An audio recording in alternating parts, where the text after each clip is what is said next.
Clash detection and issue management. Setting up Clash jobs and understanding settings. This video will describe how to set up, run and visualize a clash detection test. Clash detection is a feature of the design validation toolset. The possible workflows within the design validation service extend beyond just clash detection and are beyond the scope of this video. I strongly recommend that you watch Calstu Page's excellent videos that are on Bentley Communities to learn more about rules, schemas, and how to validate your designs. These go in a lot more depth. They were recorded before ProjectWise 365 interface was available, so the interface is slightly different, but the processes are near identical. Once again, I really recommend that you go and have a look at those if you want to dive in deeper into this subject. Clash detection tests are created by selecting data and putting them into two sets, set A and set B. Once the test is created, you will run the test, and the system calculates any interference points or clashes between the two sets. You can then visualize the results and assign issue forms for resolution back inside the design applications. This gives us a closed loop workflow from design, review, clash, and resolution. The test you create is saved in the project and can be run again at any time, most likely when the design has been updated to confirm successful clash resolution. The data that you use to create the test must come from an iModel, and all data for the test must exist within a single iModel. I cannot test iModel A against iModel B, but I can test certain components or types of data against other components or types of data within an iModel. This means that it's important to think about how your iModels are structured and what design files are connected. Let's get into an example. Within ProjectWise 365, your clash detection tool is inside design validation. So that's this tool right here, which is below design review. So we're going to click on that, and this will take us to the design validation page. Then we'll click the button that says new and pick clash detection test. There's other options in here which we're not going to cover today. We're going to go through a simple process of creating and running a clash detection test. Now we have a 4-step process to set up the test. So we're going to fill out the name and description of the test. So it's just something so that you can recognize it when you're looking at it in a list.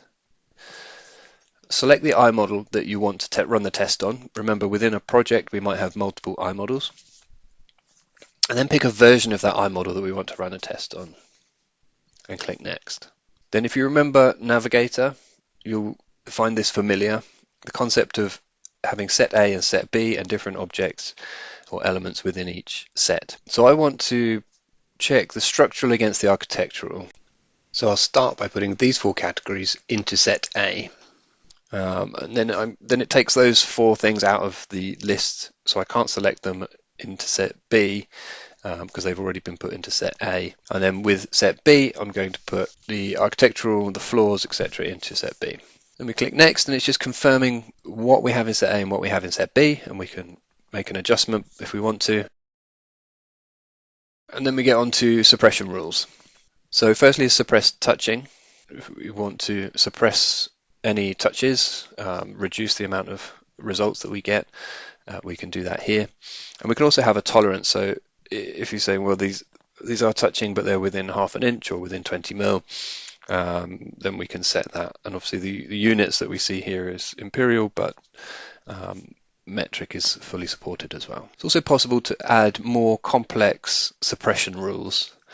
So I've done an example here where we select from a preset sort of statement, and then we set the values for that statement.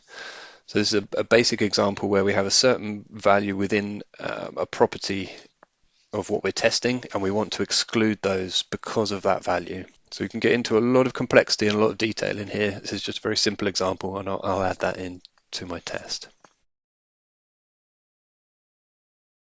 That's our test created, and we could run that at any time in the future. We could run it on different versions of the model or even on different models.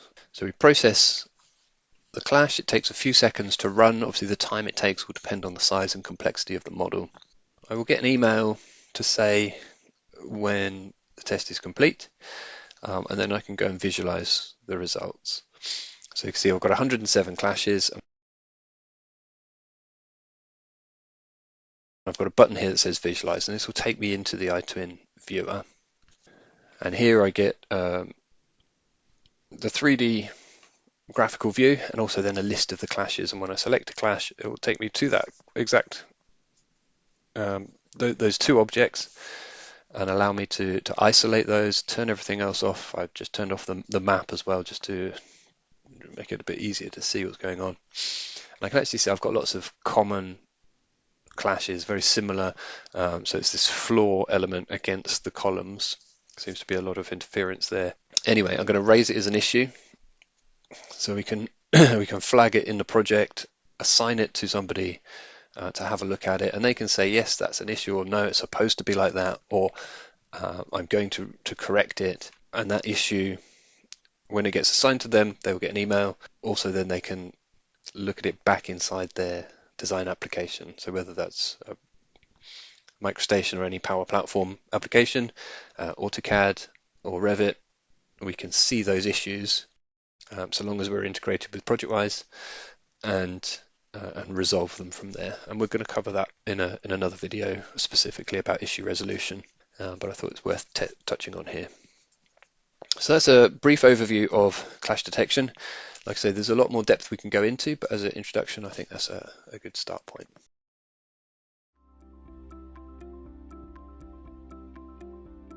If you found this video helpful, please give it a like. If you want to see more such series, consider subscribing to our channel. Thank you, and see you next time.